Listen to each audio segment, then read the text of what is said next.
আসসালামু আলাইকুম, welcome to my BCS voice. আজকে হচ্ছে আমার 60 দিনের স্টাডি চ্যালেঞ্জের 28তম দিন। আর আজকে আমি বিসিএস বা এনটিআরসি ওই টাইপের কোনো প্রিপারেশন নিব না। আমার আগামীকালকে একটা ইন্টারভিউ আছে একটা প্রাইভেট স্কুলে, তো ওইটার জন্য আমি পড়ালেখা করব। আর যেহেতু পোস্টটা হচ্ছে অ্যাসিস্ট্যান্ট টিচার অফ বায়োলজি, তো এই কারণে আমি আজকে শুধু বায়োলজি পড়বো আর এমনিতে জেনারেল সাবজেক্টগুলোও পড়বো। তো আজকের সকালটা শুরু হয়েছে আমার মোটামুটি লেট করে। ঘুম থেকে উঠে দেখতেছি আমার আব্বু বাড়িতে গেছিলো, তো উনি ওখান থেকে আসছে। তো আব্বু বাড়ি থেকে অনেক জিনিস আনছে, কিন্তু আমাদের ফেভারিট হচ্ছে বাড়ির রসগোল্লাগুলো। এমন না যে এখানে রসগোল্লা পাওয়া যায় না, কিন্তু বাইরেটা অনেক সফট।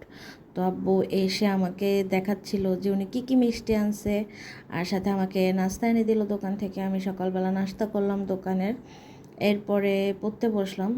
আজকে পড়ালেখায় আমি খুব ভালো আলসেমি করছি না, কিন্তু পড়া হয়েছে, যদিও আলসেমিটা প্রথম দিকে করছি দেখে শেষে আমার একটু কষ্ট হয়েছে।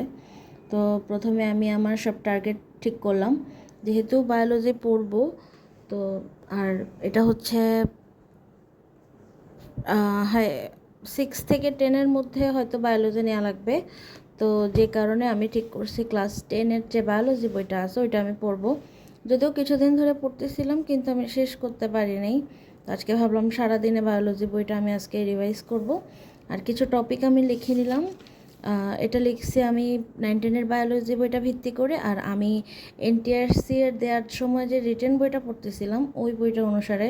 তো কিছু টপিক সিলেক্ট করলাম, যেমন সেল ডিভিশন, টিস্যু, এরপরে অণুজীবের যে অধ্যায়টা, মাইক্রো অর্গানিজম, এরপরে সালোক সংশ্লেষণ, একটা নিউট্রিশন যেটা থাকে পুষ্টি নিয়ে ওইটা, তারপরে বিবর্তন, বায়োডাইভার্সিটি, বায়োটেকনোলজি, এরপরে এই তো এগুলোই।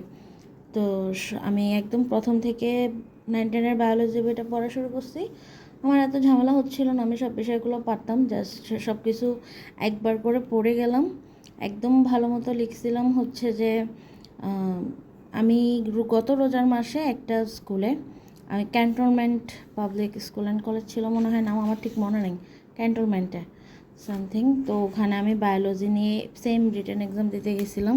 তো আমার আইডিয়া ছিল না যে এসব প্রাইভেট স্কুলে বায়োলজির উপর কেমন প্রশ্ন আসে। ওখানে গ্লাইকোলাইসিসটা লিখতে বলছিল ইংলিশে, তো আমার গ্লাইকোলাইসিসটা একদম মনে ছিল না, আর ইংলিশে আমি একদম লিখতে পারি নাই। আরও কিছু ফ্রি হ্যান্ড রাইটিং আসছিল, ওগুলোও পারি নাই। আমি মোটামুটি সব চিত্র আঁকতে পারি, কিন্তু এই হার্টের চিত্রটা গতবারের পরীক্ষায় আসছিল, আমি আঁকতে পারি না। আমার কাছে অনেক খারাপ লাগছে, কারণ অন্যান্য সব চিত্র আমি আমার বাচ্চাদেরকেও ক্লাসে আঁকাইতাম, ওদেরকে শেখাইতাম, ওদের কীভাবে আঁকতে হবে বুঝাইতাম, কিন্তু হার্টেরটা শুধু ওদেরকেই বলছিলাম যে তোমরা আঁকো। তো এই কারণে আমার স্টুডেন্টরা পারে, কিন্তু আমি পারি না, এটা আমার কাছে অনেক খারাপ লাগছিল। তো হার্টের চিত্রটা এঁকে প্র্যাকটিস করলাম।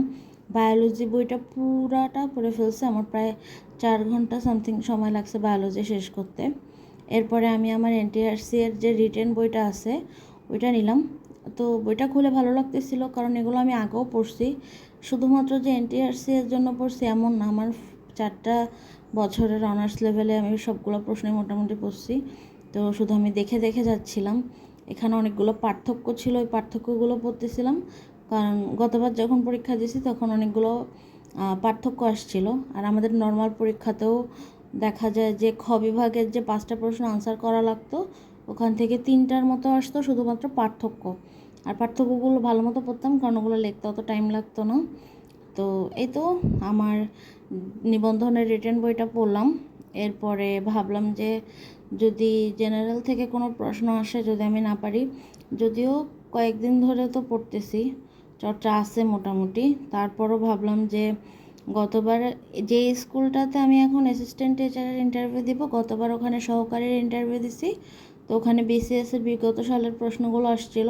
তো ভাবছি যদি নর্মাল জেনারেল থেকে করে তাহলে বিসিএসের বিগত সালের প্রশ্নগুলো আসবে।